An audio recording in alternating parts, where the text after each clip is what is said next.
Note बना के लिखें, सॉरी, नोट बना के लिखें, राष्ट्रपति के सभी अनुच्छेद, सभी अनुच्छेद, all articles related to president, all article related to president कौन से होते हैं?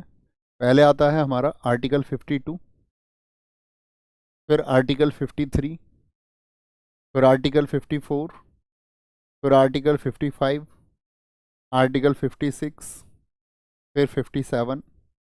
पहले इनको लिख लें, फिर इनको एक्सप्लेन करके बहुत अच्छे से समझेंगे। 58, 59, 60 एंड 61 ऐसे लिख लीजिए। आर्टिकल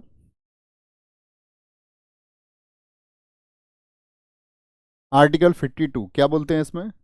30 साल पुरानी एक ट्रिक, प्राचीन पुस्तकों की ट्रिक, कौन सी? पकानी कोका दियो दसम, पका नी को का दू यो दसम। राजस्थान ज्ञान एक चैनल हुआ करता था, उसने इसको सबसे पहले दिया था ट्रिक को।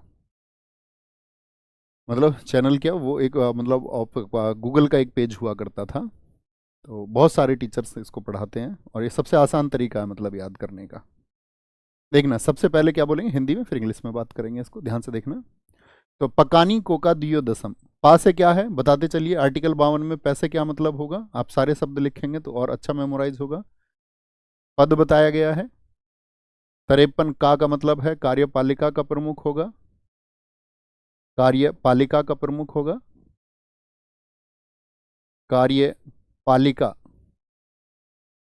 कार्यपालिका का प्रमुख होगा। नी से क्या बताया गया है आपका? नी से बताइए क्या शब्द हो सकता है? निर्वाचन, निर्वाचन को बताया गया है। को से कोटा को बताया गया है। का से कार्यकाल को बताया गया है, कार्यकाल। दू से दोबारा, दोबारा राष्ट्रपति बन सकते हैं। योग्यता बताई गई है, योग्यता। दशाएं बताई गई हैं, अभी हम इस बारे में बात करेंगे दशाएं क्या क्या हैं।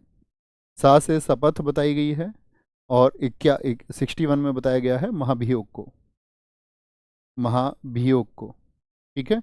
और लिखें 62 में बताया गया है आपका रिक्ति को, रिक्ति, वैकेंट सीट हो जाएगी जब राष्ट्रपति अपने पद पर नहीं बने रहेंगे।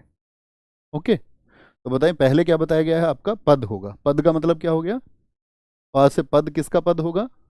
President, there shall be a president of India. क्या बताया गया है? वो कार्यपालिका के प्रमुख होंगे। कार्यपालिका के प्रमुख मतलब उनको कार्यपालिका की शक्तियां दी गई हैं यहाँ पर, और इसको थोड़ा सा मॉडिफाइड करना, कार्यपालिका की शक्ति लिखें तो ज़्यादा अच्छा होगा। कार्यपालिका की शक्ति दी गई है, कार्यपालिका की शक्ति। और कार्यपालिका की शक्ति को हम क्या बोलेंगे? आपका एग्जीक्यूटिव पावर्स की बात की गई है, एग्जीक्यूटिव पावर्स। निर्वाचन अर्थात आपका इलेक्शन।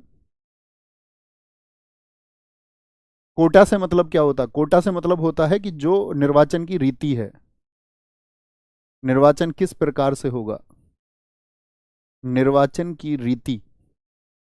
रीति का मतलब होता है, हम कह सकते हैं इसको manner of election, manner of election, कि भाई एकल संक्रमणीय मत से होता है, समान अनुपातिक प्रतिनिधित्व प्रणाली से होता है, या गुप्त मतदान होता है। कार्यकाल, कार्यकाल को हम क्या बोलेंगे? टर्म। अच्छा बताइए, कितने वर्ष का कार्यकाल होता है राष्ट्रपति साहब का? कितने लोग बता सकते हैं? दोबारा, दोबारा का मतलब क्या हुआ आपका? री इलेक्शन, री इलेक्शन। योग्यता अर्थात आपका क्वालिफिकेशंस,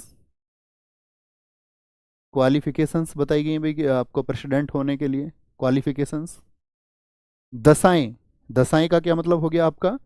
कि कंडीशंस क्या होंगी, कौन सी कंडीशंस अप्लाई होंगी। शपथ, ओथ और अफर्मेशन बोल सकते हैं इसको। शपथ या प्रतिज्ञान बोलते हैं, अफर्मेशन। महाभियोग, इम्पीचमेंट, इम्पीचमेंट। और रिक्ति यानी कि वैकेंट होने पर क्या होगा? वैकेंट होने पर क्या होगा। इतना लिख चुके।